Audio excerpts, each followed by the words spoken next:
아버지라고 부르짖느니라. 성령이 친히 우리의 영과 더불어 우리가 하나님의 자녀인 것을 증언하시나니 자녀이면 또한 상속자 곧 하나님의 상속자요 그리스도와 함께 한 상속자니 우리가 그와 함께 영광을 받기 위하여 고난도 함께 받아야 할 것이니라. 생각하건대 현재의 고난은 장차 우리에게 나타날 영광과 비교할 수 없도다. 피조물이 고대하는 바는 하나님의 아들들이 나타나는 것이니 피조물이 허무한 데 굴복하는 것이 자기 뜻이 아니요 오직 굴복하게 하시는 이로 말미암음이라. 그 바라는 것은 피조물도 썩어짐의 종로로 탄 데서 해방되어 하나님의 자녀들의 영광의 자유에 이르는 것이니라. 피조물이 다 이제까지 함께 탄식하며 함께 고통을 겪고 있는 것을 우리가 아느니라. 그뿐 아니라 또한 우리 곧 성령의 처음 익은 열매를 받는 우리까지도 속으로 탄식하여 양자될 것 곧 우리 몸의 속량을 기다려니라. 우리가 소망으로 구원을 얻었음에 보이는 소망이 아니니 보는 것을 누가 바라리요? 만일 우리가 보지 못하는 것을 바라면 참음으로 기다릴지니라. 아멘. 옆에 있는 분들에게 인사하겠습니다. 그냥 의미 없이 잘 내우고 있죠? 이렇게 인사하겠습니다. 시작. 네. 잘 내우고 있죠? 인사 한 번 더 하겠습니다. 설교 들을 때는 외우지 맙시다. 네, 설교 들을 때는 외우지 마시길 바랍니다. 참 감사한 것은 로마서 8장 암송에 대한 이야기를 하고 난 다음에 많은 분들이 성경 말씀을 외우려고 힘쓰고 애쓰는 모습들이 너무너무 아름답습니다. 여러분들 아마도 로마서 8장 구역별로 암송할 때 깜짝 놀라는 일들이 상상하지 못하는 일들이 펼쳐질 수 있어요. 네. 제가 듣기로는 전 구역들이 로마서 8장을 거의 다 암송을 하셨다라고 하는 이야기를 들었어요. 우리 구역 아닌데 뭐 이런 생각하실 수도 있는데 여러분들 한 주 남았으니까 열심히 외우시면 안 외운 부서가 딱 한 군데 있어요. 청년부. 청년부는 어제 뭐 단위를 막 나누고 그러더라고요. 뭐 젊으니까 그죠? 충분히 또 쟤네들은 충분히 할 수 있어요. 여러분들 열심히 암송하시기를 바랍니다. 오늘 로마서 8장 두 번째 시간입니다. 성령님이 나를 위해 하시는 일, 이 제목으로 말씀 전하겠습니다. 이 땅에 살아가는 가운데 성도들이 누리는 최고의 축복이 여러분들 뭐라고 생각하세요? 살아가면서 최고로 누리는 축복이 뭐라고 생각하세요? 2002년도인가요? 텔레비전에 한 아주머니가 나와서 부자 되세요 했던 것이 히트를 쳐서 그 해부터 모든 명절 인사는 부자 되세요 그러면서 돈다발을 그냥 핸드폰에다 막 보내가지고 실질적으로 아무짝에도 필요도 없는 거 막 그림 그려가지고 그냥 돈에 막 깔려 죽는 거 뭐 이런 것만 다 보내가지고 지금도 사람들의 입에서 부자 되세요라고 하는 인사는 참 많은 사람들이 기분 좋게 하는 인사 중에 하나 아닌가라는 생각이 들어요. 여러분들에게 부자 되기를 주님의 이름으로 축원합니다. 한 사람만 부자 되겠네요. 부자 되는 것 축복입니다. 누가 축복이 아니라 그래요? 자녀가 잘 되는 것 축복입니다. 내가 건강한 것 이루 말할 수 없는 축복입니다. 그런데 신기하게 물질에 많은 축복을 받은 사람, 건강의 축복을 받은 사람, 자녀의 축복을 받은 사람들 가운데 어떤 일이 벌어지느냐? 목사님, 밤에 불면증 때문에 잠이 안 와요. 그래요. 왜 그럴까?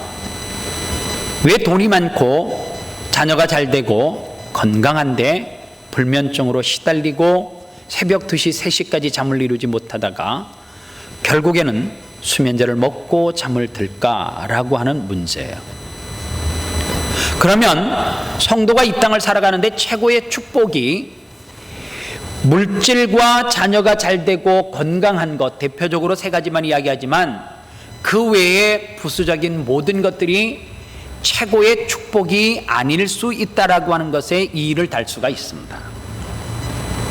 그러면 성도가 이 땅에 살아가면서 최고의 축복이 뭘까라는 고민을 해야죠.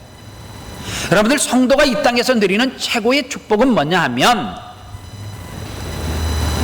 성령님이 내 안에 내주해 계시는 것, 그것이 최고의 큰 축복이에요.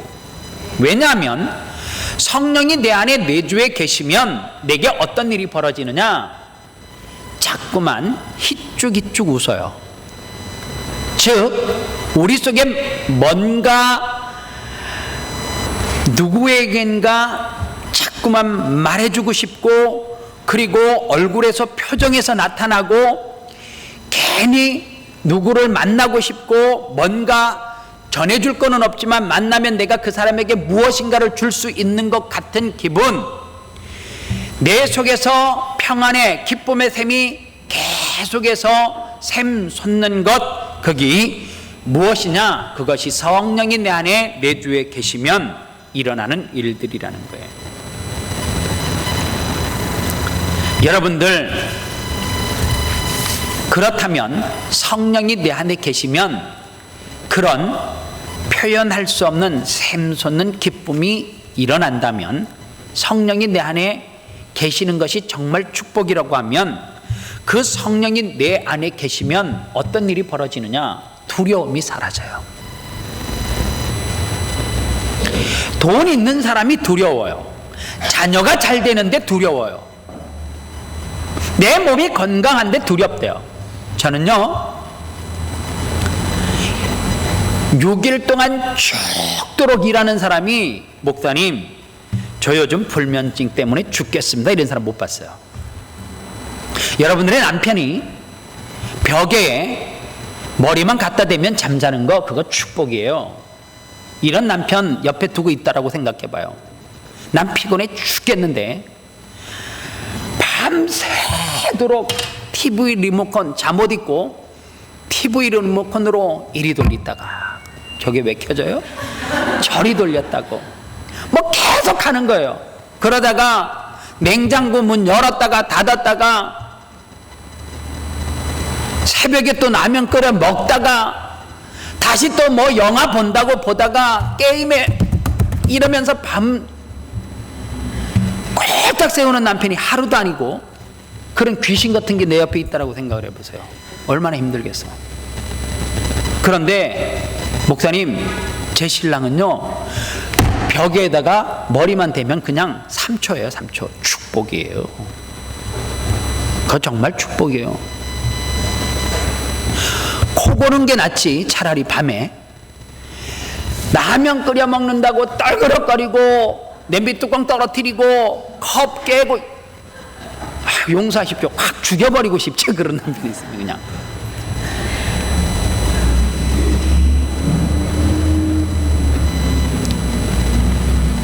여러분들, 진짜 축복은 내 안에 평안함을 주는 거. 목사님 1시간 잤는데 10시간 잔 것처럼 깨어나고, 오늘도 목사님 해피바이러스입니다, 화이팅! 그러면서 문자 하나 탁 날리고 열심히 일하고, 그런데 육신은 피곤한데 뭔가 말할 수 없을 만큼 내 가정 가운데, 내 자녀 가운데 무엇이 있어요? 희망의 찬가를 부를 수 있고, 그러면 얼마나 행복하고 좋겠냔 말이에요. 그런데 문제는 이 땅에서 우리가 최고라고 생각하는 그 축복은 거기에서 끝나는 게 아니에요. 불면증에서. 여러분들, 문제는 뭐냐 하면 자꾸만 이 현대병들은 그런 물질의 풍요로움과 건강의 풍요로움과 자녀가 잘 되는 곳에서 오는 질병이 있는데, 대부분이 그런 사람들이 목사님 울화가 치밀어서 화병이 도져서 못 살겠다 그래요. 화병은 의학 사전에 없는 병이래요. 그런데 있는 병이에요. 현대인들 가운데 가장 많이 앓고 있는 병, 우울증. 여러분들, 옛날에는 우울증 없었어요. 무슨 애 놓고 우울증이 있어요. 고추밭에서 애 놓고 바로 고추 따야 되는데요. 무슨 산후조리를 해요. 아이 낳았으면 우리 가끔 그래요. 호주 아줌마들 진짜 대단하대요. 오전에 애 놓고 오후에 사고하고 지금 밥 먹고 퇴근한대. 빵 먹고. 우리 어머니들은 더 했어요. 애도 병원에서 안 낳고 밭에서 낳고요, 논에서 낳고요. 그리고 그 다음날 자기가 밥 다 해먹고 일 다 했어요. 머리만 갖다 대면 자. 애가 울어, 깔고 문대서.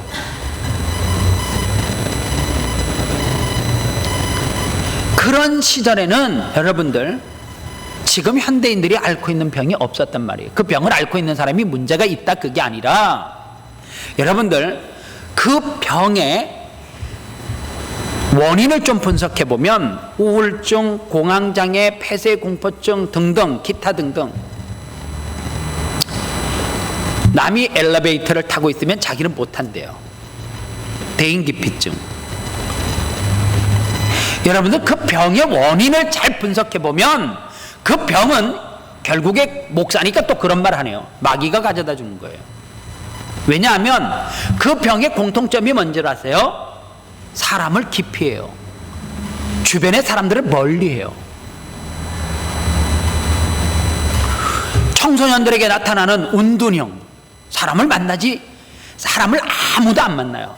문 꼭 걸어 잠그고 관계를 다 파괴시키는 병들이 새로운 병들로 많이 나오고 있단 말이에요.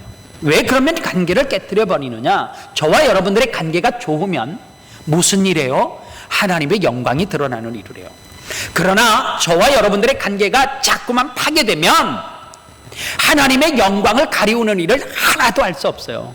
인간은 공동체를 이루면서 살아가는 존재지, 우리는 외딴 삶에 혼자 똑 떨어뜨려 놓고 살 수 있어, 이거 테스트하는 인간 아니에요.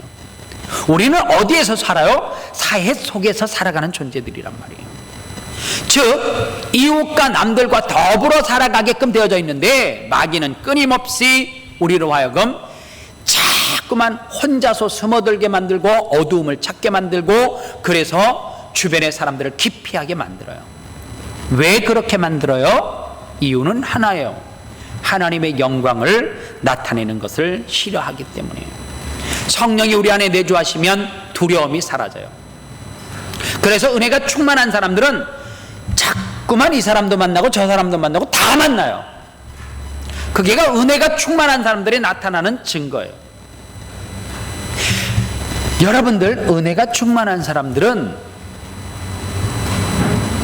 주일에 무슨 예배를 오전서부터 늦게까지 드리고 뭐 회의를 하고 찬양 연습을 하고 가서 월요일날 피곤해 죽겠어요? 아니에요. 진짜 월요일날 피곤한 사람들은 주일인 줄 모르고 일요일로 알아가지고 잠옷 입고 하루 종일 리모컨 들고 방에서 왔다 갔다 하고 텔레비 틀고 라면 삶아 먹고 또 쉬고 또 자고 이런 사람들이 월요일 되면 월요일날 피곤해서 일 못하겠다 그래요. 그러나 하나님 앞에 예배하고 하나님 앞에 죽도록 충성한 사람들, 월요일이 되면 하나님께서 우리 속에 무엇을 줘요? 새로운 에너지, 새로운 힘을 하나님께서 준다라고 하는 사실입니다. 그래서 우리가 이 땅을 살아가면서 두려움을 극복하고 우리 마음 가운데 늘 평안과 기쁨의 샘이 터지는 성령이 내 주 안에 거하는, 내 안에 거하는 삶을, 동행하는 삶을 살아가려면 살아가는 사람의 특징이 뭐냐? 성령과 함께 동행하는 삶에 대한 특징이 뭐냐? 첫 번째로, 성령이 우리 속에 내재해 주시면 뭐가 무너지느냐? 죄악이 무너지게 되어져 있습니다. 12절로 13절에 보니까, 그러므로 형제들아, 우리가 빚진 자로되 육신에게 져서 육신대로 살 것이 아니니라. 너희가 육신대로 살면 반드시 죽을 것이로되 영으로서 몸의 행실을 죽이면 살리니. 이렇게 되어져 있어요. 복잡한 말씀이 아니고 쉽게 풀어서 이야기하면, 즉 영으로서 우리 몸의 행실을 죽이면 사는데, 우리 속에 성령이 충만하면 우리 속에 있는 죄악이 흐물흐물 다 무너진다, 그 말이에요. 그래서요, 예수님께서 이 땅에서 하나님의 영인 성령을 우리에게 보내주시면 우리 안에 있는 죽음의 권력과 영적인 전쟁이 끊임없이 벌어진다는 거예요. 그래서 영적으로 충만한 사람들은 그 영적 전쟁에서 죄를 파괴하고 그리고 무너뜨리고 영의 사람으로 설 때에 무엇이 충만하다고요? 기쁨이 충만하다, 그 말이에요. 그래서요, 여러분들, 우리 속에 성령이 내주에 있는 것을 어떻게 알 수 있느냐? 일전에 제가 구원에 대해서 주일날 설교를 한번 했어요. 기억하시죠? 하여간 여러분들 참 머리 좋으세요. 그냥 뭐 기억이 없으니까, 그죠? 뭐 몇 달 되지도 않은 건데, 그죠? 설명 다시 할게요. 또 새로울 거예요. 장로교에서는 구원의 9가지 단계를 이야기해요. 뒷부분 잘 몰라도 돼요. 앞에 있는 3가지 정도는 명확하게 오늘 좀 알고 가자고요. 구원의 9가지 단계를 이야기하는데, 첫 번째가 소명이에요. 두 번째가 중생, 그리고 세 번째가 회심. 뒤에 거는 생각하지 말아요. 요 3가지만 우리가 잘 알자고요. 소명, 우리가 무슨 실력과 능력과 잘생겨서 하나님께서 우리를 부른 것이 아니라, 여러분들은 여기에 그냥 있었는데 하나님께서 여러분들을 마치 포크레인처럼 콕 집어서 이 자리로 옮겨놨어요. 부를 소자 목숨 명자, 하나님께서 불러줬다, 그 말이에요. 내 능력으로 부름을 받은 것이 아니에요. 이런 자들에게 하나님께서 주신 선물이 뭐냐면 중생이에요. 중생이 뭐냐? 거듭났다라고 하는 의미를 가지고 있잖아요. born again. 그 다음에 나타나는 것이 뭐예요? 회심, 회개하는 것. 여러분들, 우리가 무엇을 착각하느냐 하면 하나님 앞에 눈물 콧물 다 쏟고 회개한 다음에 중생한다라고 생각해요. 거꾸로예요. 바뀌었어요. 주님께서 부른 사람, 불러주신 사람은 중생, 거듭났다, 그 말이에요. 거듭난 자들이 회개하는 거예요. 왜요? 거듭난 자들은 내 속에 뭐가 보여요? 죄가 보여요. 죄 때문에 견딜 수 없는 거예요. 그래서 내 속에서 회개의 역사가 일어나는 거예요. 여러분들 회개하세요. 회개하세요. 죄에 대해서 자꾸만 이야기하면 사람들이 싫어해요. 왜 싫어하는가? 죄를 이야기하면 회개하라고 하는 말이거든요. 그런데 즉 거듭나지 않은 사람들에게 회개하라고 하니까 이게 힘든 거죠. 그래서 내가 구원 받았는가 못 받았는가를 뭘로 알 수 있느냐 하면, 내가 오늘도 내 죄에 대해서 민감하게 내가 스스로 반응을 해요. 어떻게 반응을 해요? 자꾸만 내 속에서 성령이 회개의 영을 부어주셔서 자꾸만 회개하게 만들어요. 내 죄를 자꾸만 토해내게 만들어요. 죄가 자꾸만 보여요. 그런데 목사님, 전 회개가 아예 안 돼요. 그러면 회개가 안 되는 것에 고민을 하지 말고 거듭남에 대해서 심각하게 고민을 해야 된다는 거죠. 오늘 현대인들에게 나타나는 특징 가운데 하나가 뭔 줄 아세요? 회개하지 않아요. 성령이 내 안에 내주해 계시지 않으니까 회개의 영을 부어주시지 않는 거예요. 억지로 짜는 거예요. 죄야, 잘못했습니다. 그게 회개인 줄 알아요. 그렇지 않아요. 오늘 사랑하는 여러분, 그렇기 때문에 내 속에 예배소서 6장에 보면 전신갑주에 대해서 이야기하는데 성령의 그 가운데 검이 있어요. 이 성령의 검이 무엇이냐? 마귀와 싸우는 무기예요. 그런데 더 중요한 것은 우리의 죄악 같은 이 암덩어리를 잘라내는 말씀의 메스가 성령의 검이란 말이에요. 여러분들, 죄악을 말씀의 검으로 메스로 끊어버려야지만 이길 수 있어요. 싸워서. 여러분들, 어느 환자가 위암에 걸렸다라고 해요. 그런데 그 환자가 병원에서 엑스레이를 찍고 검진을 해보니까 죽을 위기 상황까지 갔어요. 그런데 위암의 권위자를 만났어요. 그래서 수술을 했습니다. 그런데 의사가 이렇게 이야기해요. 수술이 참 잘 됐습니다. 암덩어리를 다 잘라냈습니다. 그런데 여전히 병원에서 가운을 입고 있는 거예요. 그러면 환자 입장에서 그 말을 듣고 내가 다 나았구나 확신이 들어요? 아직까지 병원에서 가운 입고 있고 이 음식은 먹으면 안 되고 이 음식 먹으라고 이야기를 하는데요, 확신이 안 서죠. 그때 성령의 검인 말씀의 메스로 의사가 무엇을 이야기하는 거예요? 수술이 끝나고 난 다음에 조금씩 건강을 회복하고 난 다음에 다시 엑스레이를 찍고 정밀 검사를 했어요. 그리고 환자를 불렀습니다. 선생님, 수술을 하고 난 이후에 어저께 찍었던 사진입니다. 선생님에게는 위암의 흔적이 싹 사라졌습니다. 그래서 오늘 오후에 가운을 벗으시고 퇴원하시면 됩니다. 병원에 오실 필요 없고요. 5년 있다가 한번 와서 혹시 재발할 수 있는 가능성이 있을 수도 있으니까 잘 관리하시고 먹고 싶은 거 먹으시고 하고 싶은 거 하시고 있다가 5년 후에 한번 오셔서 엑스레이 한번 찍으면 되겠습니다. 수고하셨습니다. 건강하게 회복된 것을 축하드립니다. 그리고 퇴원 수석을 밟았어요. 가운을 벗었어요. 환자복을.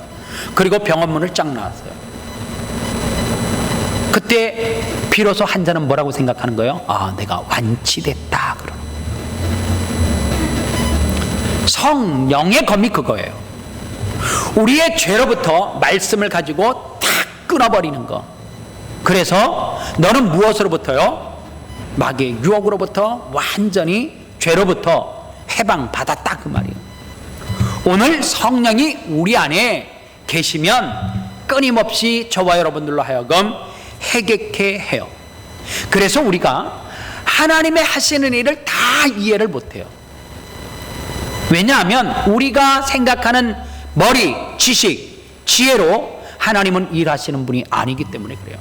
제가 신학대학원을 다닐 때에 이 책을 읽고 정말 감동을 많이 받고 은혜를 많이 받았던 책입니다. 어거스틴이 썼던 신의 도성이라고 하는 책이에요. 이 어거스틴이 뭐 때문에 되게 신앙의 딜레마에 빠졌냐면, 로마라고 하는 나라가 AD 313년 콘스탄틴 대제 그때에 무엇을 결정하느냐 하면 로마는 기독교 국가라고 선포를 해요. 그런데 기독교 국가라고 선포를 하고 모든 기관들이 거룩한 주의를 하나님 앞에 예배하는 것으로 지키고 민족이 하나님 앞에 한 걸음 더 나아가는 것으로 결정을 하고 그렇게 살아요. 그런데 이 로마 제국이 시간이 조금 지난 다음에 이 야만인 게르만족에게 점령을 당하고 로마가 팍싹 무너져요.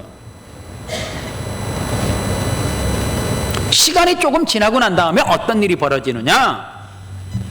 여러분들 아시는 분들은 아시죠? 신성 로마 제국이라고. 이게 무슨 말이냐면, 이 야만인 게르만족이 로마 제국을 점령을 하고 난 다음에 그 속에 있었던 로마 사람들에게 게르만족이 복음을 접하게 되고 그들이 회개하고 새롭게 신성 로마 제국, 더 하나님을 잘 섬기는 나라로 바뀌어지는 역사가 벌어져요. 그때 어거스틴이 무릎을 탁 친 거예요. 왜요?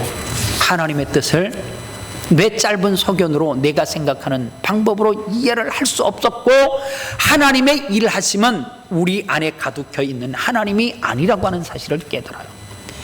제가 수요 예배 때 우리 교회 성도들에게 그랬어요. 전도서 설교를 하는 가운데 대한민국이 기독교의 국가로 우뚝 설 수 있도록 혁혁한 공을 세운 사람이 누구냐? 주기철 목사님이냐? 손양원 목사님이냐? 한경딩 목사님이냐? 아니에요, 그분들. 우리나 주기철 목사님이 누군 줄 알지, 예수 안 믿는 사람이 주기철이가 누구예요? 손양원은 뭐래요, 걔는? 제가 생각해 보니까 한국의 교회사를 보면 조선이라고 하는 땅 전체, 대한민국이라고 하는 남한과 북한 전체가 골골마다 섬까지, 심지어는 저 제주도 울릉도까지 복음이 들어가는 공을 세웠던 사람은 김일성이에요. 저건 또 뭔 말이냐? 수협에 안 나오신 분들은 참 우리 목사님 엉뚱하다 그러는데, 여러분들, 김일성이가 6.25 전쟁을 벌이기 전에 한국 교회사를 보면 저 위쪽으로는 평양을 중심으로 해서 원산, 그리고 그곳에 전체적으로 선교사들이, 장로교 선교사들이 그곳에 들어가서 첫 번째 한국의 기독교 역사에서 있을 수 없을 만큼의 부흥의 역사가 일어나요. 심지어는 평양 대부흥운동은 평양에 있는 모든 가게들이 문을 닫고 보름 이상 동안 그 평양 대부흥운동 집회에 다 참석을 해요. 그렇게 놀라운 부흥의 역사가 일어났어요. 남한은 그때 당시에 감리교 선교사들이 인천 강화도를 통하여서 얼마 들어오지 않았고요, 감리교가 뿌리를 내리지도 않았을 때예요. 그런데 6.25 전쟁을 일으켜가지고 저 북한에서 믿음이 출중한 사람들이 다 나무로 내려와가지고 골골로 숨어들고 복음을 전하고, 그래서 심지어는 여러분들 꼭 한국을 여행을 하면, 내 조국을 여행할 때 관광지만 가시지 마시고요, 어디를 간다 그러면 제주도, 그러면 제주도에 기독교 역사를 한번 이렇게 쳐서 찾아보세요. 유익이 돼요. 제가 제주도를 갔을 때에 꼭 가보고 싶었던 교회가 영락교회예요. 우리 임창호 장로님 제주도 분이지만 제가 물어봤어요. 제주도에서 어느 교회가 최고 커요? 영락교회가 최고 커요. 큰 교회예요. 그 교회 장로교회예요. 6.25 전쟁을 통하여서 김일성이가 확 남으로 흩어졌어요. 그래서 골골마다 섬까지, 작은 섬까지 하나님의 교회가 세워지는데 저는 혁혁한 공을 세웠다라고 생각해요. 하나님의 일하시는 방법은 그렇게 우리가 생각하는 것과 다를 수 있다는 거예요. 그래서 여러분들, 우리는 말씀에 기반을 두는 삶을 살아야 돼요. 왜요? 말씀에 기반을 두면 뭐가 올라가요? 영적 건물이 올라가요. 사람들은 잘 몰라요. 어떤 사람이 어느 날 멀쩡한 4층 5층짜리 건물을 포크레인 가지고 막 찍어서 파괴를 시키는 거예요. 주변에 살던 사람이 아유 저 미친놈, 아니 저 왜 깨끗한 건물을 왜 파괴해 저거를, 한 20년 30년은 더 쓸 수 있는 건물인데 아이고 돈이 썩어 넘어가. 그런데요, 그 포크레인을 동원해서 3층 4층 5층짜리 건물을 파괴하는 사람은 그 땅에 몇 층을 머릿속에 그리고 있어요? 30층 50층 빌딩을 생각하고 있어요. 우리는 뭐밖에 못 봐요? 우리의 눈으로는 3층 4층 5층에 만족하는 삶을 살아요. 그런데 하나님은 그 땅에 무엇을 그리고 있어요? 빌딩을 그리고 있어요. 스카이라운지를 생각하고 있어요. 그래서 성령이 우리 속에 들어오면 하나님이 일하시는 것을 그때부터 이해하기 시작해요. 그래서 성령이 우리 속에 내주에 계셔야 돼요. 그리고 두 번째로 성령께서 우리를 이끄시는 방법이 뭐냐? 인도하신다는 거예요. 여러분들, 21세기 최고의 화두가 뭐냐? 그거를 알려면 서점을 가면 알 수 있어요.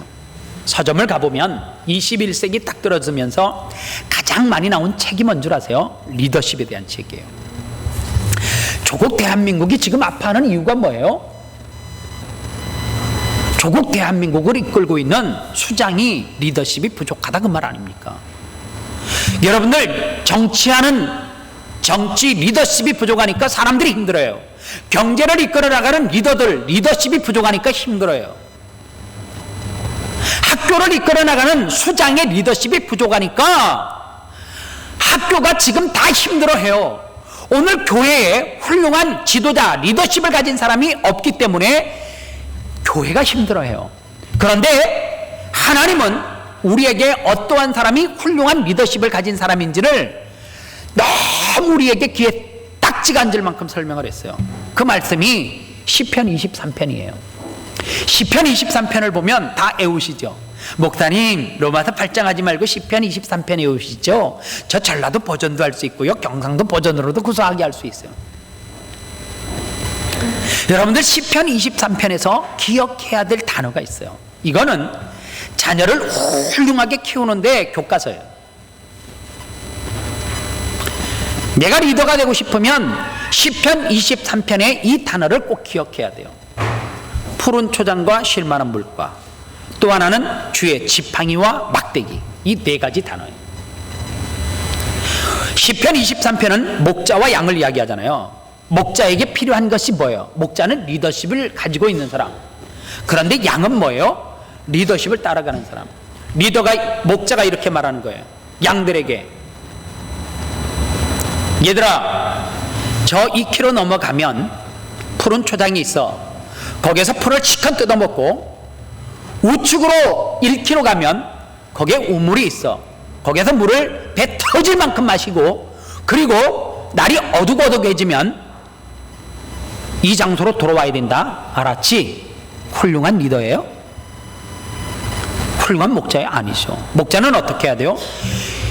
내가 2km 앞에를 가봤더니 푸른 초장이 있더라. 나를 따르라. 풀 실컷 먹어. 그리고 풀을 실컷 먹고 난 다음에 1km 떨어져 있는 물가로 데리고 가는 거야. 그리고 너희 목마름을 해결해. 그리고 난 다음에 진짜 진정한 리더는 어디로 데리고 가야 돼요?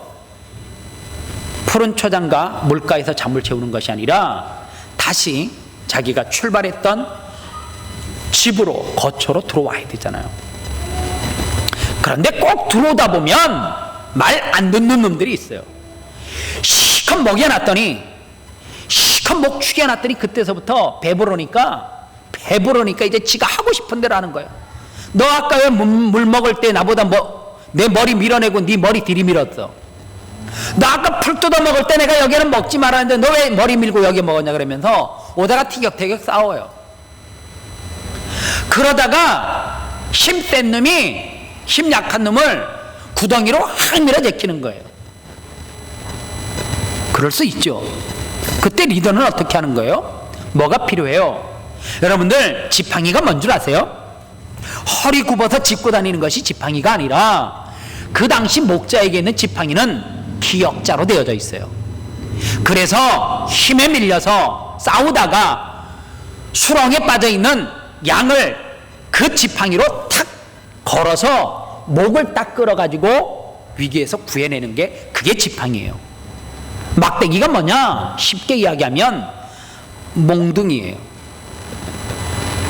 그래서 쉽게 이야기하려면 경찰관들이 옆에서 이렇게 차고 있는 거 있죠, 짤막한 거. 그게 몽디예요. 오늘 이 시대에 리더에게 무엇이 없어서 문제냐면 몽디가 없어서 문제예요. 오늘 이 시대의 젊은 어머니들이 왜 자녀들을 다 망치느냐? 몽딩이가 없어서 그래요. 안 때리죠? 죽어도 내 자녀 안 때리죠. 내 자녀가 선생님한테 맞고 오면 고소하죠.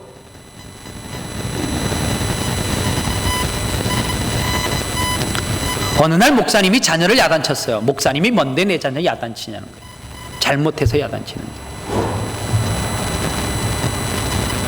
장로님이 따끔하게 야단치니까 장로님이 뭔데 내 자식을 그렇게 면박 주느냐고 이야기해요.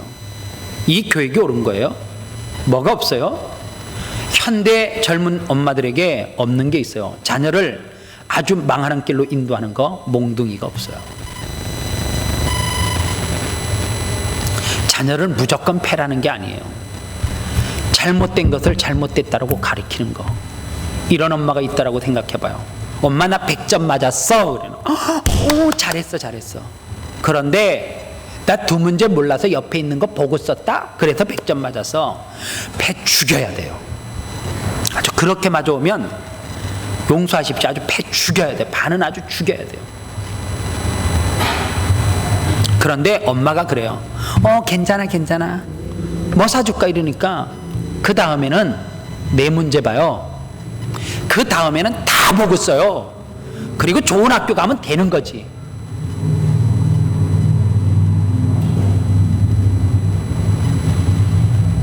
여러분들 총신대학교 신학대학원에 가면 양재 캠퍼스가 있어요. 방학이 되면 각 교회에 있는 학생들을, 전국에 있는 학생들을 다 모아가지고 2,000명, 3,000명씩 캠프를 해요. 그러면 예배는 채플실에서 100주년 기념관에서 예배를 해요. 그리고 주제별 특강이 있거든요.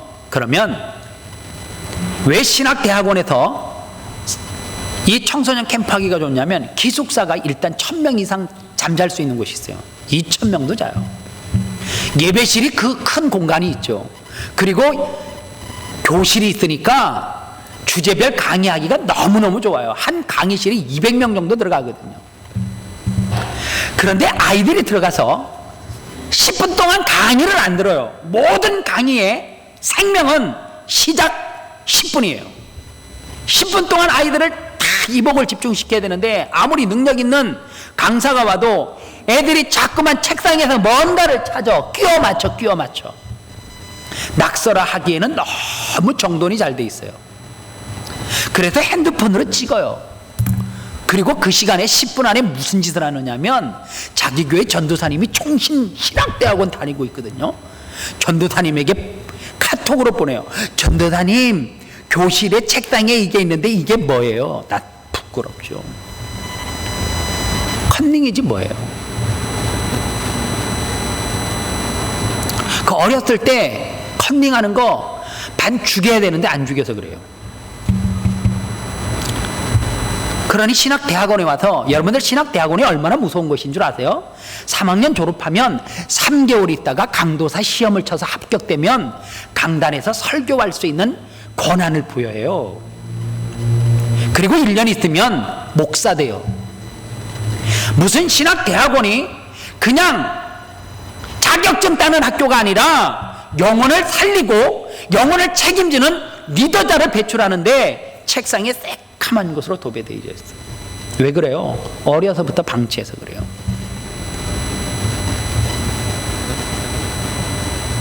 뭐가 없어요? 어머니들에게 이렇게 생각해요. 아이가요, 엄마한테 꾸중을 들었어요. 그러니까 아이가 엄마 보는 데서 카페트에다가 물컵에 있는 물을 흘려요. 엄마 눈치 보는 거예요. 엄마가 가만히 있어요. 처음에 물을 쏟았을 때 오늘 왜 자꾸만 이런 소리를 해야 되는지 모르겠는데 반 죽여야 돼요. 처음에 반 죽여야 되는데 놔두니까 해도 되는 줄 알아요. 그 다음에 엄마 보는데 뭐라 그러는데 컵을 그냥 판째로 다 쏟아요. 흘려요. 그러다 나중에 안 되면 엄마가 짜증내면 호수 틀어갖고 집에다가 물 뿌려요. 바늘을 훔칠 때에 어떻게 해야 돼요? 따끔하게 해초리 들어야 돼요. 아유, 어쩌다 그런다, 괜찮대요. 안 돼요. 그러면 커서 세계적인 도둑놈 돼요. 제가 어렸을 때 우리 어머니가 30원의 헌금을 줬어요. 친구의 성경에 나오잖아요. 유혹에 넘어가서 20원은 다 까먹은 거 아니에요? 20원은 헌금하고 10원을 내가 썼어요. 어리면 내가 다 띠먹은 거 아니잖아요. 더 많이 교회에다 헌금하고 10원 썼어. 저를 반 죽여요. 우리 엄마가 죽이는데 우리 형님이 몽댕이를 두고 더 반 죽여요. 두 사람한테 10원 쓰고 정말 그 그렇게 맞아본 적이 없어요. 헌금 10원 쓰고. 그때 내가 이를 뿌덕뿌덕 깔면서 앞으로 헌금은 더러워서도 안 까먹는다. 진짜로. 더러워서 내가 이 헌금을 안 띠먹는다네. 그리고 지금까지 헌금을 더러워서 단 한 번도 안 띠먹었어요. 만약에 그때 우리 어머니가 아이고 20원 했으니까 됐지 앞으로 그러지 말으려면 그 다음에 반땅 해 먹었을 거예요. 그 다음에 어떻게 해요? 다 썼을 거예요. 이게 사람이에요. 우리에게 뭐가 없어요? 몽둥이가 없어요. 화를 내지 않아요. 저는 실질적으로 그러한 부모를 만나봤어요. 우리 아들에게 목사님, 얘가 도적질을 했다 그래도 목사님 우리 아이한테 훈계하지 마세요. 사랑하는 여러분, 우리는 성령의 인도함을 받아야 돼요. 성령은 우리에게 잘못한 것을 자꾸만 뭐하게 해요? 생각나게 해. 그래서 뭐하게 해요? 거듭난 사람은 회개하게 되어져 있어. 마지막 세 번째로 하나만 더 생각하고 말씀을 시간이 좀 지났는데 마치도록 하겠습니다. 성령이 우리 가운데 역사하시면 어떤 일을 하시는가? 성령은 우리에게 인도하실 뿐만 아니라 어떻게 해요? 목적지까지, 내가 원하는 장소까지 중간에 고통과 아픔이 있는 것이 아니라 기쁨으로 그곳을 갈 수 있도록 뭐해요? 안내자가 되어줘요. 성령은 우리의 안내자가 되어줘요. 그래서 여러분들, 내가 스스로 어느 길을 가려고 하면 절대 못 가요. 왜요? 내가 옳다라고 판단하고 인생 살아왔는데 다 옳아요? 다 내가 바른 판단을 했어요? 해보니까 시행착오가 얼마나 많이 일어나요. 그래서 여러분들, 성령님은 여러분들 이케아예요? 아키아예요? 이케아라 해요. 이케아에서 가구를 사면 뭐가 있어요? 설명서 있어. 설명서 그거 보고 하면 돼. 그 설명서에는 어떻게 나와 있어요? 그 안에 부품을 같은 걸로 이렇게 크기별로 놔두고 그 다음에 다 꺼내서 이렇게 조각조각을 놓고 처음에 어떻게 시작하는데 꼭 남자들이 할 줄도 모르면서 잘난 척 하려고 설명서 보고 하면 되는데, 야 이거 필요 없다 치워라. 남자가 말이야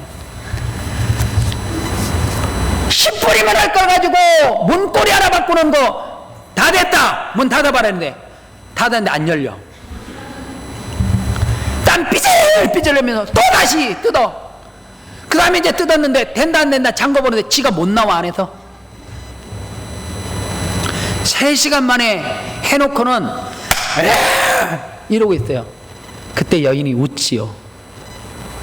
여러분들, 성령님은 우리에게 인생을 살아가는데 무엇을 주시느냐? 설명서를 다 주세요.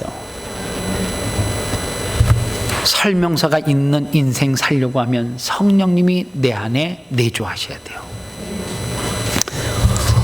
오늘 성령님이 저와 여러분들 안에 내주하셔서 우리가 인생을 살아갈 때 기쁨의 샘이 끊이지 않고 우리를 인도하시고 우리에게 설명서를 주셔서 성령님이 저와 여러분들을 이 땅을 살아가는 가운데 기쁨의 샘이 충만한 삶으로 인도하시기를 주님의 이름으로 축원합니다. 기도하겠습니다. 하나님 감사합니다. 성령님이 나를 위해서 하시는 일을 오늘 말씀을 통해서 깨달았습니다. 이 말씀을 통하여서 성령님의 인도함을 받고 기쁨의 샘이 넘쳐나고 내 힘으로 살아가는 것이 아니라 주님이 주시는 그 힘으로 살아갈 때 형통함의 축복을 누리는 줄 믿고 순종하며 따라가는 믿음의 성도들 다 되게 도와주옵소서. 예수님의 이름으로 기도합니다. 아멘. 이 시간 하나님 앞에 예물 드리겠습니다.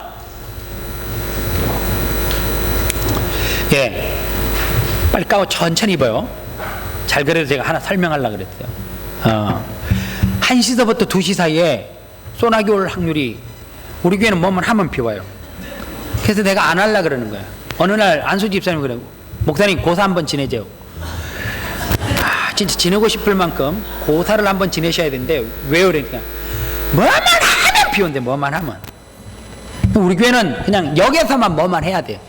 본당에서만 예배하고 교육관에서. 그래서 또 아침에 일어나니까 비가 와서 잔디가 다 젖어 있어요. 감기가 요즘 심해요. 우리 금영 장로님 2주 동안 예배를 못 참석하고 계시는데, 그래서 1시서부터 2시까지 비 온다니까 그걸 믿고 교육관에서 맛있게 밥 먹고 교육관에서 그냥 축제해요.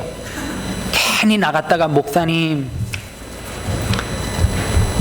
또 고사 한번 진짜 지냅시다 이러면 안 되니까 하여간 하고요. 본당에서 예배 마치고 교육관에서 식사하시고 교육관에서 삼남성계가 준비한 재미있는 게임 하고요. 그리고 다음 주에 로마서 8장 성경 통독이 있는데요. 전 구역이 다 외웠대요. 영어로도 외우는 사람이 있대요. 한글로도 외우고. 그래서